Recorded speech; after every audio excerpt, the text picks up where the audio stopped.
बोल दादाजी रिहान अब तक नहीं आया, जिसे सुनकर नरेंद्र जी ने शिव से कहा, शिव बेटा जरा पूछो तो निर्भय से रिहान कब तक आएगा। शिवांश ने अपना फोन उठाया ही था कि तभी उनका फोन बज, कॉल निर्भय की ही थी। सिम में जल्दी से फोन उठाया और बोला, कहाँ हो तुम लोग और रिहान कब तक घर आएगा। तो वहीं दूसरी तरफ से निर्भय बोला, क्या रिहान घर नहीं आया अभी तक, पर मैंने तो उसे दोपहर में ही घर के पास उतार दिया था, अगर वह घर नहीं आए तो कहाँ गया कहाँ। उसकी बात सुनकर शिवांश सुन्न रह गया और गुस्से में बोला, जब तुम मेंशन तक आए थे तो अंदर क्यों नहीं आया, अगर उसने कुछ भी किया तो उसकी जिम्मेदार सिर्फ और सिर्फ तुम होंगे। ये कहकर उसने फोन काट दिया। निर्भय भी परेशान हो गया। शिवांश की बात सुनकर उसने गाड़ी उठाई और रेहान को कोसते हुए खुद से बोला, साला का कुत्ते की दुम कभी सीधी नहीं हो सकती, और यह रेहान नाम का प्राणी वही धूम है जो कभी नहीं बदलेगा। ना जाने किसकी लंका लगाने गया होगा, कैसे पता करूं, जहां भी गया होगा आएगा तो मेंशन ही वही जाकर देखना पड़ेगा। वहीं दूसरी तरफ एक जंगल में एक आदमी डर से काट रहा था। उसकी आंखों में खौफ था, जैसे उसने साक्षात मौत के दर्शन कर लिए हो। वह दौड़ते हुए पीछे कम ले रहा था। उसके सामने रिहान खड़ा था, जिसके हाथ में गन थी। उसके सामने खड़े आदमी पर गन पॉइंट की और कहा, तूने बहुत टाइम ले लिया है मेरा, वैसे तो मुझे तुम्हें भगाकर मारना चाहिए, कोई बात नहीं, तुम्हारे साथियों को ये सौभाग्य प्राप्त होगा। ये कहकर रिहान ने एक के बाद एक पूरी इच्छा की इच्छा गोलियां उसके शरीर में उतार दी। उसके पीछे डोल से और पड़ी थी, जिसकी हालत ऐसी हो गई थी जैसे किसी जानवर ने उन्हें नोच लिया हो। उसके बाद रेहान जंगल से बाहर आया और गाड़ी के पास खड़े दो आदमियों से बोला, तुम मुझे मेंशन छोड़कर आओ और तुम दोनों इन लाशों को ठिकाने लगा हो और कल से उनकी गैंग के बारे में पता लगाओ, कितने आदमी उनके साथ है। ये कहकर वह गाड़ी में बैठ गया और सीट से पेट लगाकर आंखें बंद कर ली। उसकी आंखों के सामने शिव अपने पेरेंट्स से लिपटा रो रहा था और वह बार बार रेहान से उठाने के लिए बोल रहा था, जो कि अब इस दुनिया में नहीं थे। रेहान ने एकदम से अपनी आंखें खोल दी और एक बार में चलने के लिए कहा। ड्राइवर ने गाड़ी घुमा लिया और एक बार के सामने रुक। रेहान ने ज्यादा नहीं बस तो बाग लगाए और वहां से निकल गया। वही मेंशन में शिव को निर्भय पर चिल्लाते देखकर नरेंद्र ने परेशान होकर उससे पूछा, शिव बेटा तुम इस तरह से क्यों चिल्ला रहे हो, रिहान ठीक तो है। वही शिवांश ने सब की तरफ देखा और बोला, सॉरी दादाजी, आप सब खाना खा लीजिए, रिहान थोड़ा लेट आएगा। वह भी उनके साथ बैठकर गुस्से में खाना खाने लगा। सबने खाना खा लिया था तभी निर्भय अंदर आया और शिव से बोल, क्या वह अब तक नहीं आया, मुझे नहीं पता था कि वह मेंशन के बाहर से भी भाग सकता है। तो इस अपने दांत पीसते हुए बोला, सीरियसली तुम नहीं जानते कि वह कितना ज्यादा चालाक है, अब अगर कल कोई रहता फैला तो उसे तुम समेटोगे। वहां पर किसी की समझ में नहीं आया। रौनक नरेंद्र को परेशान देखकर बोला, वैसे दोपहर में मैंने उसे मेंशन के बाहर से ही एक गाड़ी में बैठकर जाते हुए देखा था। उसके बाद सुनकर शिव मुस्कुराकर बोला, बड़ी जल्दी बता दिया तुमने, रायता फैल चुका है, अब कोई कुछ नहीं कर सकता। वही रागिनी और विराज को ये सब उनका ड्रामा लग रहा था। तो विराज बोला, जब से रेहान यहाँ वापस आया है हर दिन कोई ना कोई ड्रामा हो रहा है यहाँ। वह कहीं बाहर घूमने चला गया तो लोग ऐसे पैनिक हो रहे हैं जैसे कोई उसे उठाकर ले जाएगा। उसके बाद सुनकर राजेंद्र ने उसे आंखें दिखाई तो वह चुप हो गया। तभी किंजल बोली, क्या रेहान किसी मुसीबत में है। तो निर्भय बोला, नहीं, वह खुद ही एक मुसीबत है, वैसे तुम मुझसे प्यार करती हो है ना। तो किंजल ने हमें सर हिलाया। तो निर्भय ने कहा, एक काम करना, जब रेहान चाहे तो उसके गले पर जाना, मेरा गले लग जाना। शिव उसकी बात सुनकर निर्भय पर भड़क गया, तेरा दिमाग खराब है, पता भी है क्या बोल रहा है। तो निर्भय बोला, इसकी अकल ठिकाने आ जाएगी और क्या होगा तो इस किंजल से सुनो, उसे दूर रहना वरना वह तुम पर गुस्सा करेगा।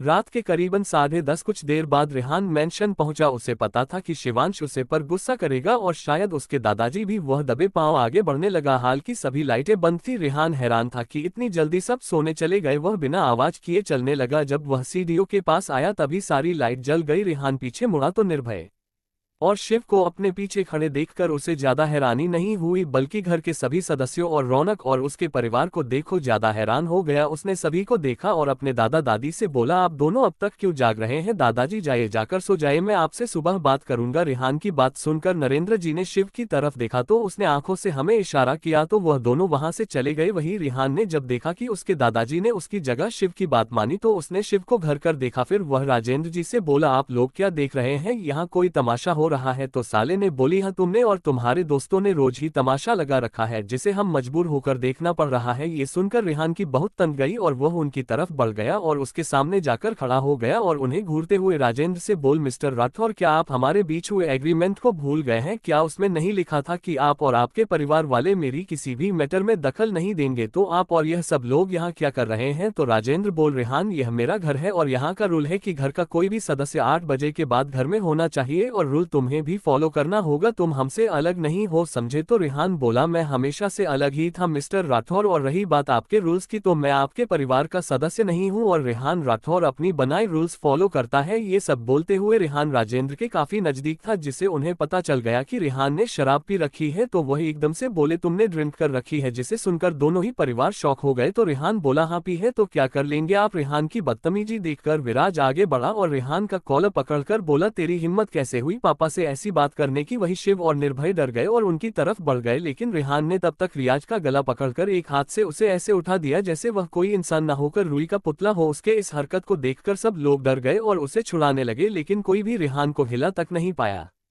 तभी शिव और निर्भय ने जाकर रेहान से विराज को छुड़ाया और उसे दोनों तरफ से पकड़ लिया। वही विराज अपना गला पकड़कर नीचे पड़ा खांसने लगा।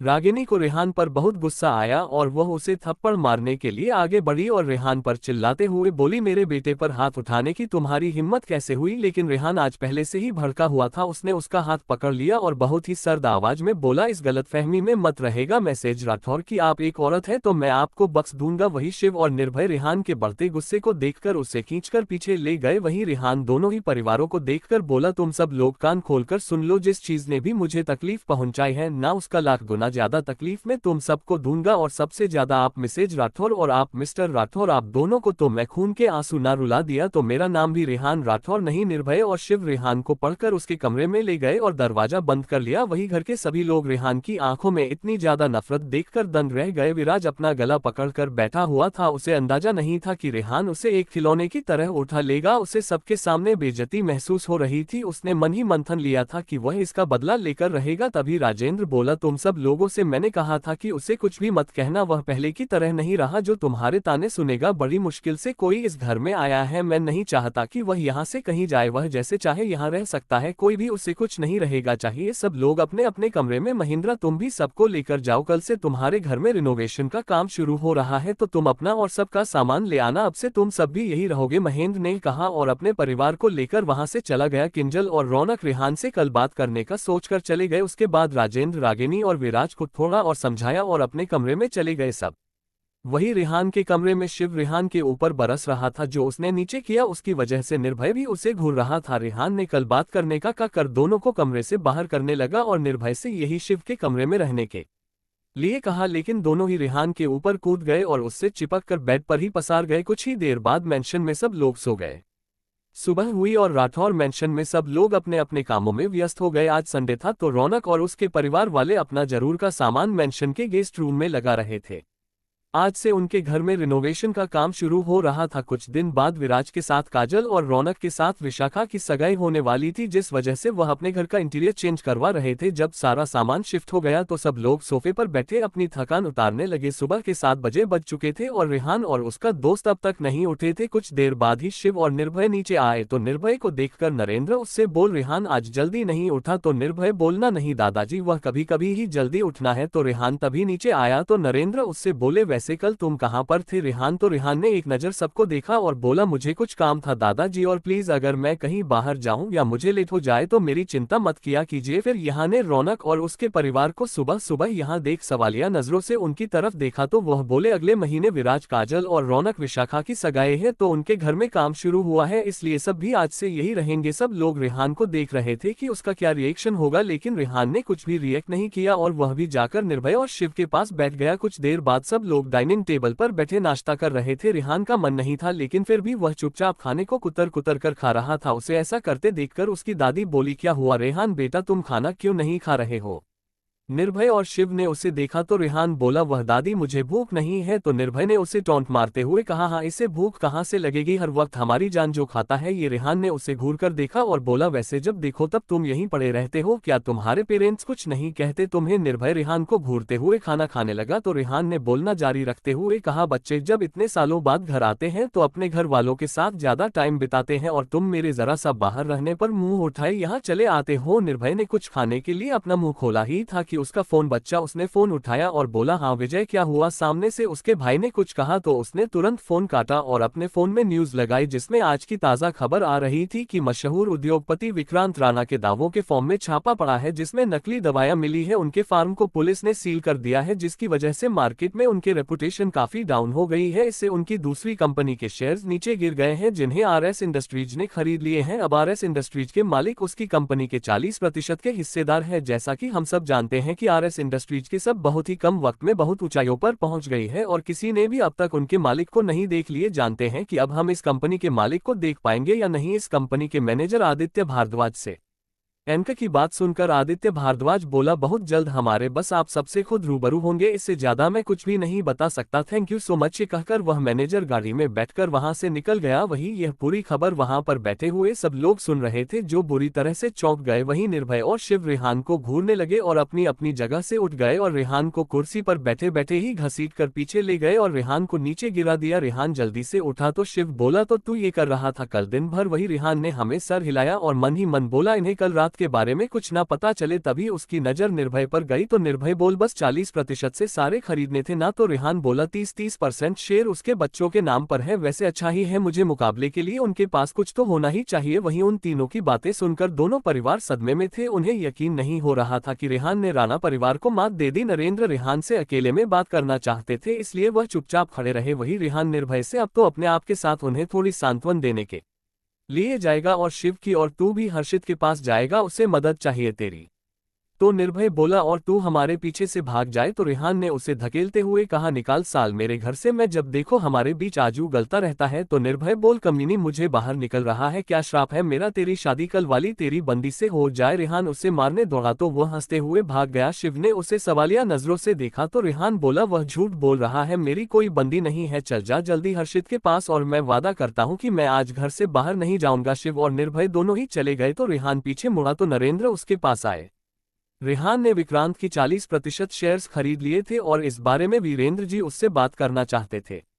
अब आगे वहीं दूसरी तरफ अनवी को जब प्रीति ने ये खबर दिखाई तो वह अपने घर के लिए निकल गई। जब वह अपने घर पहुंची तो घर के बाहर ही मीडिया वालों का जमावड़ा लगा हुआ था। जैसे ही उनकी नजर अनवी पर पड़ी उन्होंने उसे घेर लिया। एक रिपोर्टर अनवी से बोल, मिस अनवी, क्या आप अपने फार्म में बिकने वाली नकली दावों के बारे में पहले से जानती थी? क्या आप भी इन सब में अपने फादर के साथ इन्वॉल्व है? उनकी बात सुनकर अनवी गुस्से में बोली, मेरे पापा कोई नकली दवाएं नहीं भेजते हैं, समझे, ये जरूर किसी की शादी से हमारे खिलाफ। इतने में विक्रांत के घाट वहां आए और अनवी को लेकर अंदर चले गए। जब अनवी अंदर आए तो उसने देखा कि उसके दादा और पापा सोफे पर बैठे हुए थे। उनके चेहरे पर टेंशन साफ दिख रही थी। वही रोहन गुस्से में तिलमिलाया हुआ था। वह बोला, एक बार मुझे वह इंसान मिल जाए जिससे ये सब किया है, मैं उसे जमीन में जिंदा गाड़ दूंगा। सीसीटीवी फुटेज से पता चल जाता अगर रिकॉर्डिंग डिलीट ना की गई होती। पापा आप मुझे बताइए कि हमारा ऐसा कौन सा दुश्मन है जो ये सब कर सकता है? वही विक्रांत को बार बार रेहान का चेहरा नजर आ रहा था। उनके मुंह से एकदम से निकल गया रेहान राठौर। वही रेहान का नाम सुनकर रणवीर के साथ साथ अनवी और रोहन भी हैरान हो गए। रोहन बोल, क्या कहा अपने पापा? रेहान राठौर रविंद्र राठौर का बेटा, वह ऐसा क्यों करेगा? इतने सालों से दोनों ही परिवारों के बीच कोई मतभेद नहीं हुआ है तो वह ऐसा क्यों करेंगे? रेहान इतना बड़ा जोखिम नहीं उठा सकता। उसकी बात सुनकर विक्रांत कुछ नहीं बोल पाया, बस अपने पापा की तरफ देख रहा था। तभी रोहन फिर से बोल, पापा 40% शेयर्स आरएस इंडस्ट्रीज ने खरीद लिए हैं और अब हमारे पास 60% बचे हैं। उनका एक प्रोजेक्ट हमारे साथ चल रहा है, यह अच्छी बात है। हमारे शेयर्स उनके पास है जिन्हें हम वापस ले सकते हैं। तभी अनवी बोली, हाँ पापा आप फिक्र मत कीजिए, अब मैं और भाई मिलकर काम करेंगे, मैं भी अब हमारे बिजनेस को ज्वाइन करूंगी। उसकी बात सुनकर सब लोग खुश हो गए और उन्होंने डिसाइड किया कि गाँव से आने के बाद अनवी ऑफिस शुरू करेगी। वही राठौर मैंशन में शिव और निर्भय के जाते ही नरेंद्र ने रेहान के पास जाकर कहा, ये सब क्या है रेहान, तुम ये सब क्यों कर रहे हो? तो रेहान बोला, मैं कुछ भी नहीं कर रहा हूँ, दादाजी किया तो उन्होंने है, मैं बस उन्हें जवाब दे रहा हूँ और प्लीज मुझे रोकने की कोशिश मत कीजिएगा क्योंकि अब मैं उन्हें पूरी तरह से बर्बाद करके रहूंगा। उसकी बात सुनकर नरेंद्र बोली, पर बेटा वह लोग बहुत खतरनाक है, पहले भी वह तुम्हें मारने की कोशिश कर चुके हैं। तो रेहान बोला, तो क्या हुआ, वह खतरनाक है तो क्या वह लोग रुक जाएंगे? नहीं दादाजी, वह एक बार फिर आपको तकलीफ देंगे और मैं उन्हें ऐसा करने से पहले ही बर्बाद कर दूंगा। आपकी हर तकलीफ और एक एक आंसू का बदला लूंगा, मैं उनसे कहीं का नहीं छोड़ूंगा उसे परिवार को। तो नरेंद्र बोले, बुराई को अच्छा सहराया जाता है, रेहान खुद बुरा बनकर नहीं तो रेहान बोला, नहीं बना मुझे, अच्छा मेरे अंदर के इंसान को मारा है उन्होंने, मुझे इंसान से हैवान बना दिया, आप नहीं जानते दादरी में क्या बन गया हूँ। ये सब बोलते हुए रेहान हाफ रहा था, उसे अब गुस्सा आने लगा था। रेहान को ऐसे देखकर नरेंद्र और बाकी सब लोग हैरान हो गए। रेहान ने महसूस किया कि उसकी आंखें जल रही थी और लाल हो गई थी, शरीर में गर्मी बढ़ गई थी, कहीं उसकी असलियत सबको देखना चाहिए, इसलिए रेहान अपने कमरे में भाग गया। उसके इस तरह से जाते ही नरेंद्र डर गया। वही रेहान नहीं, कमरे में जाकर दरवाजा बंद कर लिया और खुद को शांत करने लगा। रेहान था कि एकदम से ऐसा कैसे हुआ कि वह अपने इस रूप को बाहर आने से रोक नहीं पाया, जो आज तक शिव और निर्भय ने भी नहीं देखा था। वह जल्दी से वॉशरूम में जाकर शावर चालू करके उसके नीचे खड़ा हो गया और धीरे धीरे वह शांत पड़ गया। वही रेहान की ऐसी हालत के बारे में नरेंद्र ने शिव को बताया तो शिव ने कहा कि रेहान को डिस्टर्ब ना करे और उसे थोड़ा दूर भी रहे सब लोग। कुछ देर बाद रेहान एकदम पहले की तरह शांत हो गया था। उसने कपड़े बदले और नीचे आ गया तो सब लोग उसे अजीब नजरों से देखने लगे। रेहान ने उन्हें इग्नोर किया, तभी उसने किंजल की तरफ देखा जो उससे बात करने के लिए तड़प रही थी। रेहान किंजल के सामने आकर खड़ा हो गया और बोला, मैं जानता हूँ कि तुम मुझसे बात करना चाहती हो, इसलिए जो भी कहना चाहती हो कह दो, आज मैं सब कुछ क्लियर कर देना चाहता हूँ। जी सुनकर किंजल रेहान के करीब आने लगी पर रेहान एकदम से पीछे हटा और बोला, जो भी कहना है दूर रहकर बोलो। तो किंजल बोली, मैं जानती हूँ रेहान कि तुम मुझसे नाराज हो, लेकिन मुझे पता है तुम आज भी मुझसे प्यार करते हो और मैं भी तुमसे बहुत प्यार करती हूँ। मुझसे गलती हुई है, मैंने उसे दिन तुम पर भरोसा नहीं किया। अगर मैंने उसे दिन काजल की जगह तुम पर भरोसा किया होता तो तुम यहाँ से कहीं नहीं जाते और ना ही तुम्हारे साथ वह सब कुछ होता है जो उसे रात हुआ। मुझे एक मौका दे दो रेहान, मैं वादा करती हूँ कि ऐसा फिर कभी नहीं होगा, तुम जो कहोगे मैं वह करूंगी। यह कहते हुए उसने अपने हाथ जोड़ लिए। तभी काजल आगे आए और बोली, तुम मेरी गलती की सजा मेरी बहन को मत दो रेहान, प्लीज उसे अपना लो और तुम्हें जो भी सजा देनी है मुझे दे दो। तो रौनक भी आगे आया और बोला, 7 सालों से मैं अपनी बहन को तड़पते हुए देख रहा हूँ रेहान, प्लीज उसे माफ कर दो। तो महेंद्र और मीनाक्षी भी रेहान के सामने हाथ जोड़कर बोल, हमें माफ कर दो रेहान, प्लीज हमारी बेटी को अपना लो, वह तुमसे बहुत प्यार करती है, उसका दर्द हम अब हमसे देखा नहीं जा रहा। उन सब की बातें सुनकर रेहान बोला, आप सब लोगों की सारी बातें मेरे ऊपर से निकल गई। खैर किंजल से मुझे तुम्हारी बातों में से एक ही बात अच्छी लगी, तुमने कहा कि जो मैं कहूंगा तुम वह करोगी। किंजल ने हाँ में सर हिलाया तो रेहान बोला, भूल जाओ मुझे। अब आगे रेहान के पूछने पर कि तुमने कहा कि जो मैं कहूंगा तुम वह करोगी, तो किंजल ने हाँ में सर हिलाया तो रेहान बोला, भूल जाओ मुझे, तुम मुझे बेटर लाइफ पार्टनर डिजर्व करती हो और मैं जरा भी अच्छा नहीं हूँ, इसलिए अपने लिए कोई अच्छा सा जो तुम्हारे साथ लॉयल रहे ऐसा पार्टनर चुनो और अपनी लाइफ में सेटल हो जाओ। उसके बाद सुनकर किंजल बोली, रेहान ये तुम क्या कह रहे हो, मैं तुमसे प्यार करती हूँ और तुम मुझसे, तो मैं किसी और को कैसे चुन लूँ। तो रेहान ने कहा, मैंने कब कहा कि मैं तुमसे प्यार करता हूँ, मैं तुमसे कोई प्यार नहीं करता। इन 7 सालों में कभी तुम मेरे जहाँ में एक बार भी नहीं आई, देखो मेरे भरोसे में रहना, मैं तुमसे अभी कह रहा हूँ फिर कभी नहीं कहूंगा। ये कहकर रेहान पीछे मुद्दा तो किंजल बोले, तुम मुझे सजा दे रहे हो ना रेहान, मैं अपनी इस सजा का खत्म होने का इंतजार करूंगी, तुम्हारी माफी का इंतजार करूंगी। तो रेहान पलटा और बोला, मैं तुम्हें कोई सजा नहीं दे रहा, बल्कि सजा तो मुझे मिली है, तुमसे प्यार करने की सजा, नरेंद्र की तरफ देखकर इन्ने का पोता होने की सजा, फिर राजेंद्र की तरफ इशारा करके इस उनकी औलाद होने की सजा मुझे मिली है और ऐसी सजा मिली है कि मैं ना जी का रहा हूं और ना ही मर पा रहा हूं, इसीलिए कहता हूं मुझसे दूर रहना और यह मेरी वार्निंग है सबको। ये कहकर रेहान बाहर गार्डन में चला गया और अपने आप को शांत करने लगा। वही किंजल रोते हुए अपने कमरे में चली गई। नरेंद्र और सभी लोगों को उसके लिए बहुत बुरा लगा। रौनक रेहान के पीछे उसे समझाने के लिए गया। जब रौनक गार्डन में आए तो उसने देखा रेखा और सिगरेट के लंबे कश लगा रहा है और सती शिव से फोन पर बात करते हुए बोला, मैं एकदम नॉर्मल हूँ, मुझे भी पता है कि अपने गुस्से को कैसे हैंडल करना है, तुम काम पर ध्यान दो बस। ये कहकर रेहान ने फोन काट दिया। तभी रौनक बोला, तो तुम अब से सिगरेट और शराब भी पीने लगे हो। रेहान पीछे मुद्दा तो देखा रौनक है तो उसने बोला, मुझसे ज्यादा अपनी बहन पर ध्यान दो, मैं क्या करता हूँ और क्या नहीं इससे तुम्हारा कोई लेना देना नहीं है। तो रौनक बोला, जानबूझकर कर रहे हो ना ये सब ताकि किंजल के साथ साथ तुम हम सबको तकलीफ दो। उसकी बात सुनकर रेहान हल्के से मुस्कुराए और बोला, पहले तो मैंने ऐसा कुछ सोचा नहीं था पर अब तुम ऐसा भी सोच सकते हो, अब जाओ यहाँ से।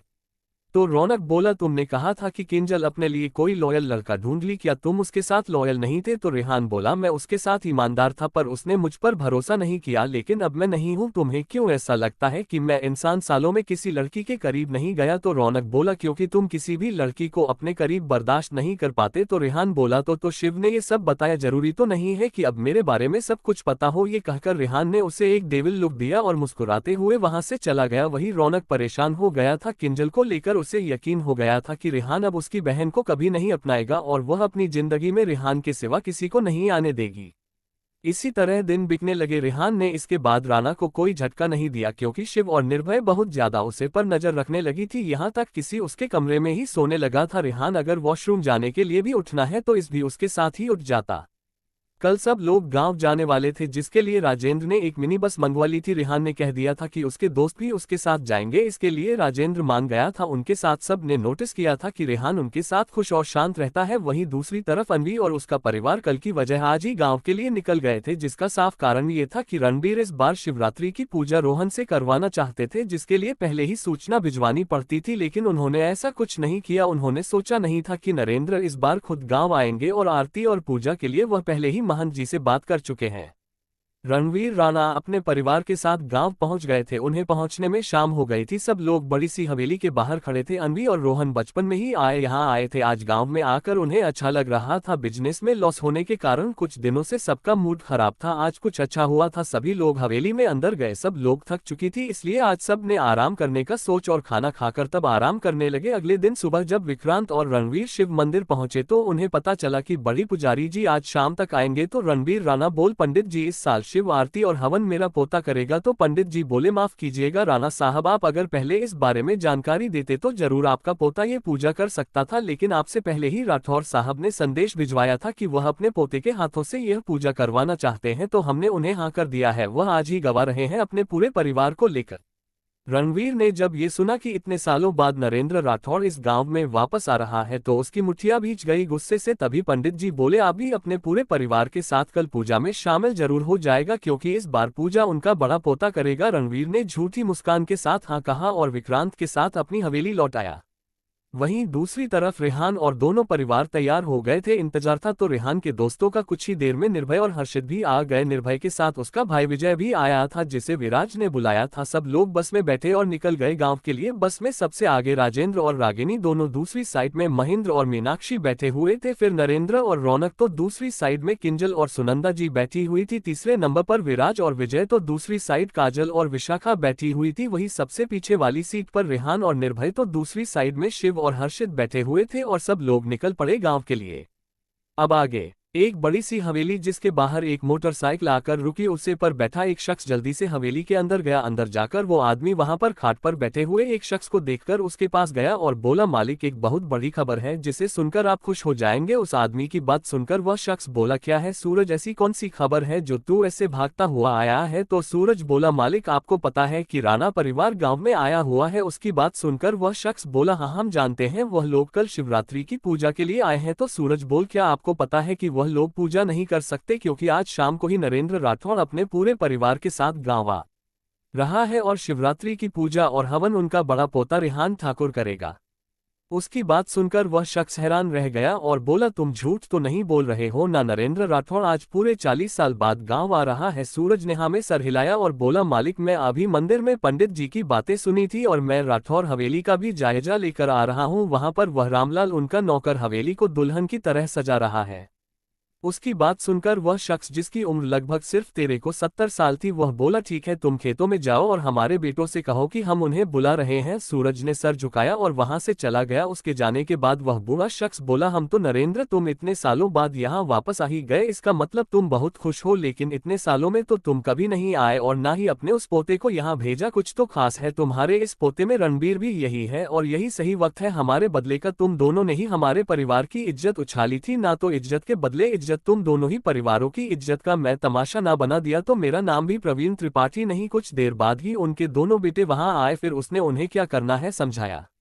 वही इन सब से अनजान रेहान बस में सीट से पीठ टिकाए बैठा था। उसकी आंखें बंद थी, शायद वह सो गया था। रेहान का सर निर्भय के कंधे पर सर रखकर बैठा था। नरेंद्र के साथ साथ उसके दोस्तों ने जब ये देखा तो वह मुस्कुरा उठे। उन्हें देखकर सब ने रेहान को देखा तो कुछ लोगों का मुंह बन गया। तभी शिव ने सबको अंताक्षरी खेलने का सुझाव दिया, जिसे सब ने मान लिया। अब कोई ना कोई गाना गा रहे थे। कुछ देर बाद ही निर्भय ने महसूस किया कि रेहान का शरीर गर्म हो रहा था। उसने उसके माथे पर हाथ रखकर चेक किया तो वह आग की तरह तप रहा था। ये देखकर निर्भय ने घबराकर बस रोकने के लिए कहा तो सब ने उसकी तरफ देखा। शिव निर्भय के पास गया तो उसने घबराकर उससे कहा, शिव देख इसका शरीर कितना गर्म हो रहा है। शिव ने निर्भय को शांत किया और रेहान को देखने लगा। बस रुक गई थी। नरेंद्र और राजेंद्र भी वहां आकर पूछा कि क्या हुआ तो शिव बोल, कुछ नहीं दादाजी, बस इसे थोड़ा बुखार है। निर्भय और हर्षित ने उसकी तरफ देखा तो उसने उन्हें आंखों से ही कुछ समझाया तो वह शांत हो गए। वहीं उनके इशारे देखकर किसी को कुछ समझ नहीं आया तो राजेंद्र ने कहा, हम लोग बीच रास्ते में है और दूर दूर तक कोई हॉस्पिटल भी नहीं है और हमें गांव पहुंचने में 3.5 घंटे लगेंगे। तो सविता जी बोली, तब तक कहीं रेहान की तबीयत ज्यादा ना बिगड़ जाए। तो शिव ने सबको शांत करते हुए कहा, आप लोग शांत हो जाए प्लीज, और ड्राइवर का काका आप गाड़ी चलाए। फिर उसने अपने साथ लाए हुए बैग से एक इंजेक्शन निकाला और रेहान को लगा दिया। रेहान अब गहरी नींद में सो गया था। अब विराज और विजय से राजेंद्र और रागिनी है तो वहीं दूसरी साइड में काजल और विशाखा से नरेंद्र और रौनक ने सीट बदली। राजेंद्र के दिल में रेहान के लिए बढ़ती फिक्र को देखकर रागिनी जल भून गई। वहीं रेहान एक सपने में खोया हुआ था जिसमें उसकी बाहों में एक लड़की खून से लथपथ पड़ी हुई थी। रेहान ने धीरे धीरे उसका चेहरा अपनी तरफ घुमाया तो उस लड़की का चेहरा देखकर वह जोर से चीखा नहीं और वह झटके में उठकर बैठ गया। उसका चेहरा पसीने से भीग गया था और वह लंबी लंबी सांस ले रहा था। वही बस में जब निर्भय ने रेहान को पसीने से लथपथ देखा तो वह एक बार फिर शिव से बोला कि रेहान अभी भी ठीक नहीं है। तो शिव रेहान को उठाने लगा तो रेहान जोर से नहीं कहकर चिखा और उठकर बैठ गया। रेहान ने देखा कि सब लोग टेंशन भरी नजरों से उसे देख रहे हैं तो उसने कहा कि मैं ठीक हूं और फिर निर्भय की तरफ देखा जो आंखों में आंसू लिए रेहान को गुस्से से घूरने लगा और उठकर ड्राइवर के पास वाली सीट पर बैठ गया। रेहान ने जब शिवांश को देखा तो वह भी उससे नाराज नजर आ रहा था। शिवानी हर्षित को भी अपने साथ लिया और सबसे पीछे वाली खाली सीटों पर बैठ गया। वही रेहाना अब अकेला रह गया। उसने बड़ी बड़ी सबको देखा तो सब ने मुंह बना लिया। बस फिर क्या था, रेहान का पारा चढ़ गया और वह अपनी सीट से उठा और निर्भय की तरफ बढ़ा और निर्भय को एक हाथ से उठाकर बस की खिड़की से बाहर लटका ही दिया और बोला, सालों एक एक को बस से बाहर फेंक दूंगा, अपनी अपनी सीट पर वापस आ जाओ वरना। उसकी ये हरकत देखकर सबकी आंखें बाहर आने को हो गई थी। नरेंद्र बोले, रेहान बेटा ये क्या कर रहे हो, वो गिर जाएगा तो। रेहान बोला, तो मर थोड़े ही जाएगा, ज्यादा से ज्यादा हाथ पैर टूट जाएंगे, बहुत दिनों से तांडव कर रखा है इन लोगों ने मेरे सर पर। उसकी बात सुनकर सब लोग हैरान हो गए। तभी सबने देखा कि हर्षित भागकर अपनी जगह वापस बैठ गया। शिव भी गुस्से से वापस अपनी सीट पर बैठा और निर्भय को रेहान ने घसीटते हुए उसकी सीट पर फेंक दिया और फिर उसने खिसकाते हुए अपनी जगह पर आकर बैठ गया। वही यह सब देखकर निर्भय का भाई विजय जोर जोर से हंसने लगा और निर्भय का मजाक उड़ाते हुए कहा, भाई आपकी तो हवा निकल गई। निर्भय ने उसे घूरकर देखा लेकिन विजय चुप नहीं हुआ और बोला, अब मैं घर जाकर पापा को बताऊंगा तो वह भी हंसेंगे। आप बहुत मजाक उड़ाते हो ना उनका कि वह मम्मी से डरते हैं और आप किसी से नहीं डरते। उसकी बात सुनकर बस में माहौल खुशनुमा हो गया था। वही निर्भय और शिव अभी भी नाराज थे रेहान से। रेहान भी उनकी नाराजगी का रीजन जानता था पर वह कुछ नहीं कर सकता था। अब आगे कुछ देर बाद सब बस एक ढाबे पर आकर रुकी। सब बस से उतर गए और ढाबे में जाकर बैठ गए। रेहान, निर्भय और शिव हर्षित थे बस में रह गए थे। उन तीनों ने रेहान को घेर लिया और शिव बोला, क्या तुझे अभी समझ में नहीं आ रहा कि तेरी बॉडी की हीट इतनी क्यों बढ़ रही है और क्यों तुझे जल्दी गुस्सा आ रहा है? कब तक इंजेक्शन का सहारा लोगे? ये तुम्हारे शरीर के लिए ठीक नहीं है। हमारी बात मान ले रेहान, या तो शादी कर ले या फिर अपनी फिजिकल नीड्स को दूसरी तरीके से पूरा घर, हम कुछ नहीं जानते बस। और यह कहकर वह सभी उसे घूरते हुए बस से नीचे आकर बाकी सबके पास जाकर बैठ गए। वही रेहान ने उन्हें और उनकी बातों को इग्नोर किया और अपना फोन निकालकर किसी को फोन किया और बोला, पता करो कि अनवी राणा इस वक्त कहाँ है और ठीक भी है या नहीं और मुझे तुरंत इन्फॉर्म करो। इतना कहकर रेहान ने फोन काट दिया और फिर अपने सपने के बारे में सोचा। जाहिर से बात है कि सपने में खून से लथपथ लड़की कोई और नहीं अनवी थी। रेहान को पता था कि अनवी अपने परिवार के साथ गांव गई हुई है। उसकी नजर हर वक्त उसे परिवार पर बनी हुई थी। कुछ मिनट में ही उसका फोन बजा और उसे पता चला कि अनवी बिल्कुल ठीक है। तो वो अपने आप से बोला, तुम अब मुझे नींद में भी परेशान कर रही हो और तुम ही इसकी सजा जरूर मिलेगी। और रेहान के चेहरे पर एक डेविल स्माइल आ गई। उसने सोच लिया था कि उसे अब क्या करना है। वह भी बस से बाहर आया और अपने दादा दादी के साथ बैठकर खाना खाने लगा। थोड़ी देर बाद ही बस चल पड़ी जो कि अब अपनी मंजिल पर जाकर ही रुकने वाली थी। शाम हो गई थी जब रेहान और बाकी सब गांव पहुंचे। पूरा गांव उनके स्वागत में खड़ा हुआ था। गांव वाले बड़े राठौर साहब की जय के नारे लगा रहे थे। पहले राजेंद्र और रागिनी बाहर आए, उसके बाद एक एक करके सभी बस से उतर गए। रेहान और नरेंद्र और सविता जी ही बचे थे। अब नरेंद्र और सविता जी भी बस से उतर गए। सब लोग फिर उनके लिए नारे लगाने लगे। तभी बस से रेहान एक कदम नीचे रखकर बाहर आया। सब लोग जो नारेबाजी कर रहे थे वह एकदम से चुप हो गए और हैरान होने के साथ साथ चौंक भी गए। रेहान की शक्ल हूबहू नरेंद्र राठौर के छोटे भाई वीरेंद्र राठौर से मिलती थी। तभी नरेंद्र ने रेहान का परिचय सबसे करते हुए कहा, कहा सब लोग इसे मिली, यह है मेरा बड़ा पोता रेहान राठौर। सभी लोग खुशी से एक बार फिर से नारे लगाने लगे, छोटे राठौर की जय। वही गांव वालों को ऐसे खुश होता देख दोनों परिवार वाले भी हैरान रह गए। फिर धीरे धीरे सब लोग हवेली में आ गए। अंदर जाकर शिव ने जब नरेंद्र से पूछा कि यह सब क्या है दादाजी, तो वह बोले रेहान बिल्कुल मेरे छोटे भाई वीरेंद्र की तरह दिखता है और वीरेंद्र मेरे साथ साथ पूरे गांव का लाडला था। वह गांव में सब लोगों से और सब लोग उसे बहुत प्यार करते थे। मेरे साथ के लोग अभी भी उसे बहुत याद करते हैं। उसके केस अभी भी बहुत मशहूर है यहाँ, बस रेहान का स्वभाव उससे बहुत अलग है। ये कहकर उन्होंने रेहान को दिखा। रागिनी और विराज को छोड़कर सब रेहान को देखने लगे। सबको अपनी तरफ देखता पाकर यहाँ चढ़कर खड़ा हो गया और हवेली को गौर से देखने लगा। तभी उसकी नजर एक बहुत ही पुरानी बड़ी सी फोटो पर पड़ी जिसमें नरेंद्र किसी राजा की तरह बैठे हुए थे और पीछे से वीरेंद्र ने उनके गले में बाहें लपेटे हुई थी किसी बच्चे की तरह। वीरेंद्र की शक्ल देखकर राजेंद्र को छोड़कर बाकी सब का मुंह खुल गया। हूबहू वही चेहरा मिला था रेहान को। कुछ देर बाद सब लोग आराम करने के लिए अपने अपने कमरों में चले गए। निर्भय और रेहान एक कमरे में तो शिव हर्षित के साथ अलग कमरे में आ गया। रेहान बेड पर लाकर कुछ सोच रहा था, वही उसे ऐसे देखकर निर्भय बोला यहाँ पर कुछ भी खतरनाक हरकत मत करना रेहान, वरना इस बार में तुझे बहुत मारूंगा। वहीं दूसरी तरफ नरेंद्र के स्वागत में उमड़ी भीड़ को दूर अपनी हवेली की छत से रणवीर राणा ने भी देखा। उसकी आंखों में नरेंद्र के लिए नफरत उभराए और वह बोला कुछ दिन और सुकून से जिले नरेंद्र राठौड़ अपने पोते के साथ, इस बार तुम्हें ऐसा आघात पहुंचाऊंगा कि तुम खुद ये दुनिया छोड़ दोगे। शाम के 7 बजे थे जब नरेंद्र और राजेंद्र के साथ सोफे पर बैठे कल पूजा की तैयारी को लेकर बातचीत कर रहे थे। तभी उन्होंने देखा कि रेहान जल्दी जल्दी सीढ़ियां से नीचे उतर कर आ रहा है और फिर वह बाहर की तरफ जाने लगा तो वह एकदम से खड़े हो गए और तेज आवाज में बोले रुक जाओ रेहान, कहाँ जा रहे हो, और वह भी अकेले। उसके बाद सुनकर राजेंद्र ने भी रेहान की तरफ देखा तो रेहान बोला दादाजी वह क्या है कि मैं थोड़ा गाँव घूमने जाना चाहता हूँ, क्या मैं जाऊँ। नरेंद्र कुछ बोलते तभी एक एक घर के सभी लोग वहां जमा हो गए जिसमें शिव, निर्भय और हर्षित भी थे। रेहान का मुंह बंद गया था कि शायद आपके घर से बाहर नहीं जा पाएगा, लेकिन तभी शिव बोला और दादाजी वह रेहान अकेले नहीं, हम तीनों भी उसके साथ जाएंगे। लेकिन तभी नरेंद्र बोले नहीं, तुम सब इस गांव के बारे में कुछ नहीं जानते और जिस जगह के बारे में हमें कुछ भी पता नहीं होता वहां पर ऐसे घूमने खतरनाक हो सकता है, इसलिए तुम में से कोई भी कहीं नहीं जाएगा। पर तभी रौनक बोला दादरी में विराज और विजय भी इनके साथ जाएंगे, हमें तो सब कुछ पता है यहाँ के बारे में। तभी किंजल, विशाखा और काजल भी बोले कि वह भी उनके साथ जाएगी। तो राजेंद्र ने कहा पापा जाने दीजिए इन्हें, मैं उनके साथ अपने 2 गार्ड भी भेज दूंगा। नरेंद्र ने बेमन से ही उन्हें जाने दिया। सब लोग हवेली से बाहर निकल आए तो रेहान राजेंद्र के गार्ड को देखकर बोला तुम लोग, रौनक और विराज लोगों की तरफ इशारा करते हुए उनके साथ, जो मैं अपना और अपने दोस्तों का ध्यान रख लूंगा। उसके बाद सुनकर रौनक रेहान से बोल चुपचाप हमारे साथ चलो। रेहान बना अभी मैं राजा जी को फोन करके कह दूंगा कि वह तुम्हें वापस बुला ले। रेहान कुछ बोलना उससे पहले निर्भय रेहान के कान में कुछ कहा जिसे सुनकर रेहान मुंह बनाए चुपचाप उनके पीछे चलने लगा। वहीं दूसरी तरफ अनवी और रोहन भी बाहर घूमने की जिद कर रहे थे तो विक्रांत उन्हें भी 4-6 गार्ड के साथ उन्हें जाने दिया और उनके जाने के बाद कुछ गार्ड को और उनके पीछे दूर से नजर रखने के लिए भेज दिया।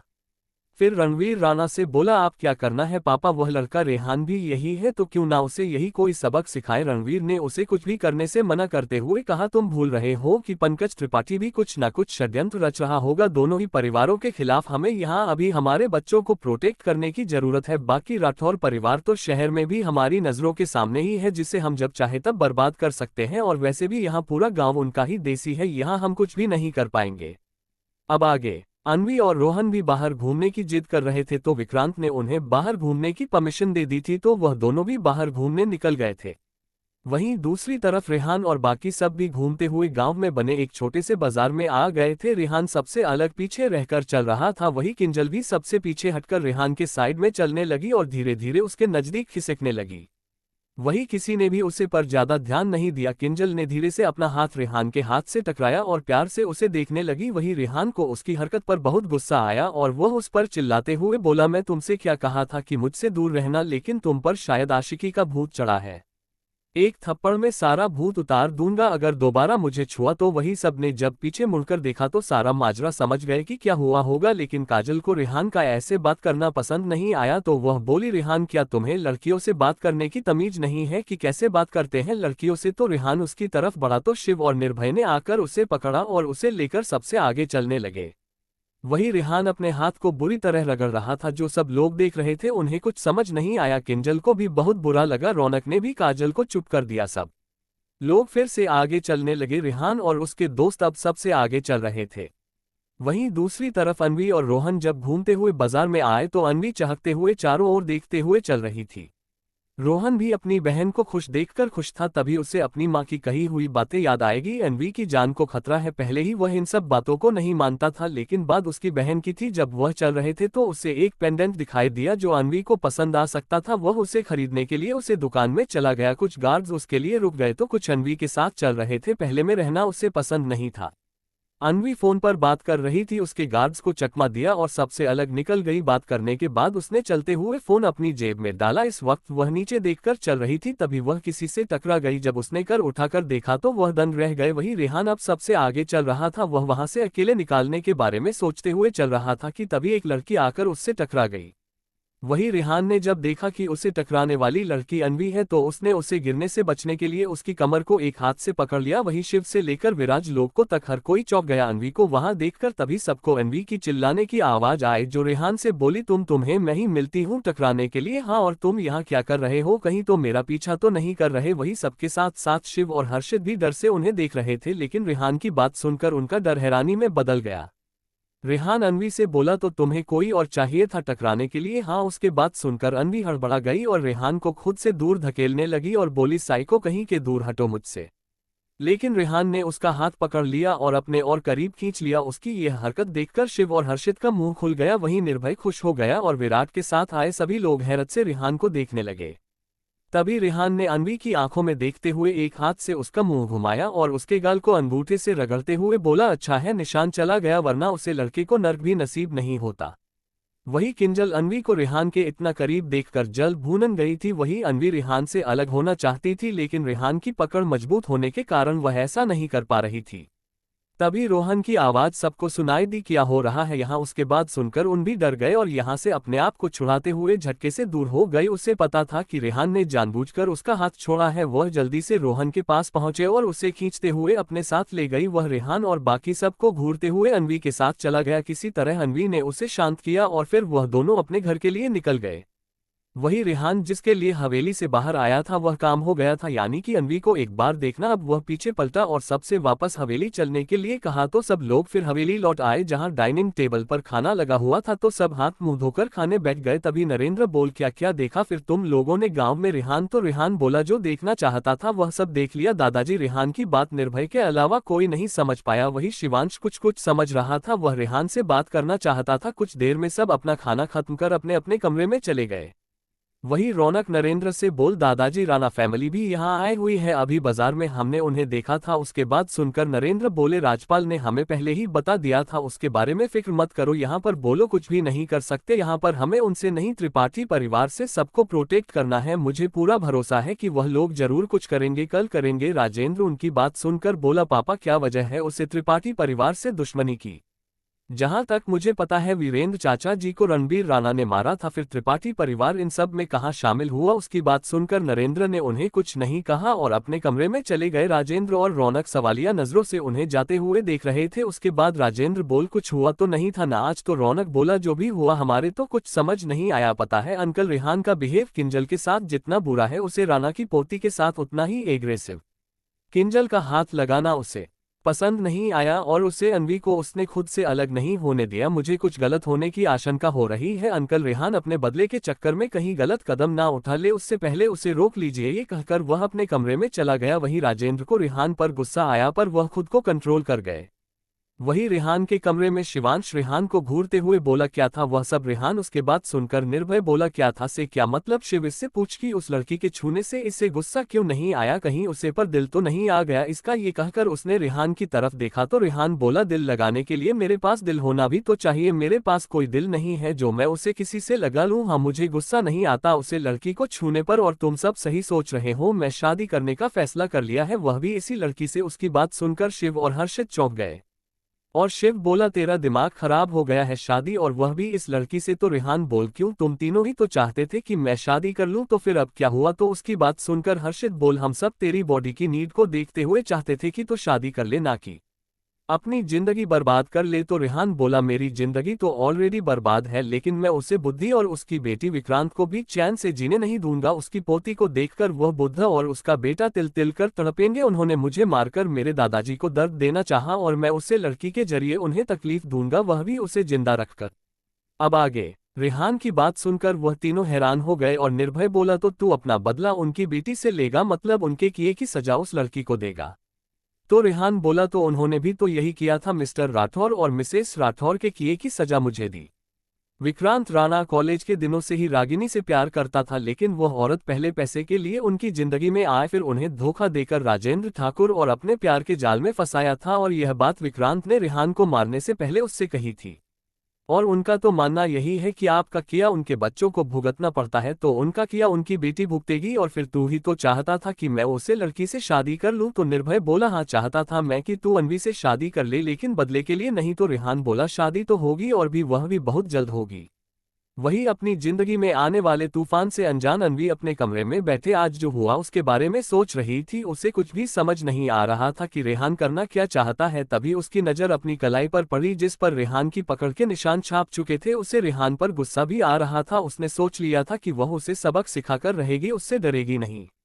रात को राठौर हवेली में पूरी तरह से सन्नाटा पसरा हुआ था। सब लोग सो चुके थे सिवाय नरेंद्र राठौर के। उन्हें नींद नहीं आ रही थी। वह अपने कमरे में खिड़की के पास खड़े हुए गहरी सोच में डूबे हुए थे। तभी सविता जी जब पानी पीने के लिए उठी तो उन्होंने उन्हें खिड़की के पास कुछ सोचते हुए देखा, तो वो उठकर बैठ गई और बोली आप अब तक सोए नहीं? उनकी आवाज सुनकर नरेंद्र पलटे और बोले हमारे बच्चे पर खतरा मंडरा रहा है, तो ऐसे में हम कैसे सो सकते हैं सविता? तो सविता जी बोली क्या रेहान पर कल भी कोई खतरा है? पर आप तो कह रहे थे कि आपने रेहान की सुरक्षा के लिए कड़े इंतजाम किए हैं, तो फिर आप डर क्यों रहे हैं? उनकी बात सुनकर नरेंद्र जी बोले अपनी तरफ से हम श्योर है सुरक्षा को लेकर, पर पता नहीं क्यों ऐसा लग रहा है जैसे कल कुछ होने वाला है। सविता जी ने उन्हें शांत रहने के लिए कहा और फिर उन्हें पानी दिया और सोने के लिए कहने लगी। उनका दिल रखने के लिए वह आंखें बंद करके लेट गए और कुछ ही देर में उन्हें नींद भी आ गई। सुबह हुई और राठौर हवेली में चहलकदमी शुरू हो चुकी थी। नरेंद्र और राजेंद्र शिव मंदिर जाने के लिए निकल गए थे। वह अपनी आंखों से सब तैयारी देखना चाहते थे। आज मंदिर को भव्य तरीके से सजाया गया था। मंदिर के आसपास बहुत खाली जमीन थी जो राठौर परिवार की थी और उन्होंने उस मंदिर के लिए दान दे दिया था। वही 2 कमरे भी बने हुए थे जो पंडित जी के लिए बनाए गए थे। मंदिर के बाहर खाली जमीन पर बड़ा सा पंडाल लगा दिया गया था। पूजा और हवन के बाद वहां गांव वालों के लिए भंडारे का आयोजन किया गया था। वहीं आसपास में ही कुछ खिलौने और आइसक्रीम आदि की दुकानें भी लग गई थी। एक जगह भग रबड़ी जा रही थी, ऐसा लग रहा था जैसे आज यहाँ पर कोई जश्न होने वाला हो। नरेंद्र मंदिर के पुजारी जी से बात करने में व्यस्त थे, तो राजेंद्र वहीं आसपास घूमकर वहां का जायजा ले रहे थे। मंदिर के पीछे से घना जंगल शुरू होता था। कुछ देर में रणवीर राणा अपने परिवार के साथ वहां आ गया। राजेंद्र की नजर जब विक्रांत से मिली तो दोनों ने ही एक दूसरे को आंखों ही आंखों में चेताया। वह लोग मंदिर की तरफ बढ़ गए। अनवी ने आज अपनी मां की जीत के आगे हारकर लाइट पिंक रंग का लहंगा पहन रखा था, जिसमें उसे चला भी नहीं जा रहा था। वह लहंगे में बार बार उलझ जाती। वही रोहन को अनवी पर हंसी आ रही थी, वह उसका मजाक उड़ा रहा था। इस बार जब रोहन ने उसे चढ़ाया तो वह उसे मारने दौड़ी, लेकिन इस बार भी वह अपने लहंगे में उलझकर गिरने लगी, तो 2 बुजुर्ग हाथों ने उसे गिरने से बचा लिया। वह सीधा जाकर नरेंद्र जी से टकरा गई थी। नरेंद्र ने उसके सर पर प्यार से हाथ रख दिया और बोले संभाल कर चलो बेटा। अनवी ने उन्हें थैंक्स कहा। तभी सब लोग वहां आ गए। नरेंद्र और रणवीर की नज़र जब एक दूसरे से टकराए तो दोनों की नज़रों में नफरत थी। तभी राजेंद्र नरेंद्र के पास आया और बोला पापा चलिए अब रेहान और बाकी सब को लेकर आते हैं। और उन्हें घूरते हुए राजेंद्र अपने पापा को लेकर वहां से चला गया। उनके जाने के बाद रणवीर पुजारी जी से बोला हम बड़े महंत जी से मिलना चाहते हैं, तो वह उन्हें लेकर वहां पर बने 2 कमरों में से एक कमरे में लेकर चले गए। महंत जी ने अनवी और रोहन को बाहर रहने के लिए कहा तो वह दोनों बाहर आ गए। वही अंदर महंत जी आज होने वाली पूजा के लिए फूलों को निकाल रहे थे। तभी रणवीर महंत जी से बोले महंत जी हमारी पोती के जन्म पर हम यहाँ पर आए थे, तब आपने उसकी कुंडली में मार्केश दोष बताया था। पिछले कुछ सालों में 2 से 3 बार उसके साथ ऐसे हादसे हुए हैं जिसमें उसकी जान पर बनाई थी। तब हमने उसे यहाँ से दूर लंदन भेज दिया था और वहाँ भी उसकी हर प्रकार से सुरक्षित रखने की कोशिश की, मगर हमारे पोते ने हमें बताया कि वहाँ भी वह बहुत मुश्किलों में फंस गई थी और बड़ी मुश्किल से वह वहाँ बच पाई थी। क्या उसके ऊपर से इस दोष का निवारण नहीं हो सकता? क्या हमारी पोती कभी सामान्य जिंदगी नहीं जी सकती? उनकी बात सुनकर महंत जी बोले मैं आपकी पोती की कुंडली दोबारा देखने के उपरांत ही कुछ कह पाऊंगा। उनकी बात सुनकर अनवी की मां ने अनवी की कुंडली उन्हें दे दी। कुछ समय तक उन्होंने कुंडली को देखते हुए अपने हाथ की उंगलियों पर कुछ गणना की और फिर बोले देखिए आपकी पोती के ऊपर से ये दोष उसकी शादी करवाने से ही हट सकता है। उनकी बात सुनकर विक्रांत बोला, महंत जी मेरी बेटी इस वक्त शादी नहीं करना चाहती और उसकी मर्जी के बिना हम भी उसके साथ जबरदस्ती नहीं कर सकते, तो क्या कोई और उपाय नहीं है?